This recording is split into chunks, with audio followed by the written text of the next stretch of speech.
હીરા ઉદ્યોગમાં મંદી વચ્ચે લેભાગુ ટોળકીનો ત્રાસ પણ વધ્યો છે। અગાઉ 4.55 કરોડ રૂપિયાના સીવીડી ડાયમંડની ઠગાઈ કરનાર ત્રિપુટી વેપારીઓ સામે 27.49 લાખના સીવીડી હીરા ઠગાઈની બીજી ફરિયાદ દાખલ થતા મૈદરપુરા પોલીસે તેમની ધરપકડ કરી મૈદરપુરા હીરા બજારમાં વરઘોડો કાઢ્યો હતો। 3 આરોપીઓએ મૈદરપુરા હીરા બજારમાં ઓફિસ ખોલી લાખોના હીરાની છેતરપિંડી કરી વેપારીનો વિશ્વાસ કેળવી 27.49 લાખના સીવીડી હીરા લઈ રફુ ચક્કર થઈ ગયા હતા। મૈદરપુરા પોલીસે ઠગ વેપારી હિતેશ પુરોહિત, ઈશ્વર પુરોહિત અને કમલેશ પુરોહિતની ધરપકડ કરી છે।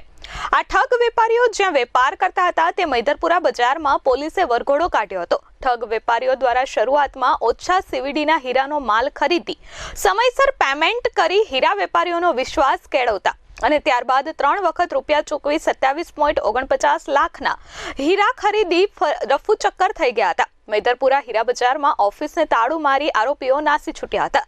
આવા ઠગોને હીરા બજારમાં વેપારીઓ ઓળખી શકે તે માટે હીરા બજારમાં વેપારીઓની વચ્ચે વરઘોડો કાઢ્યો હતો।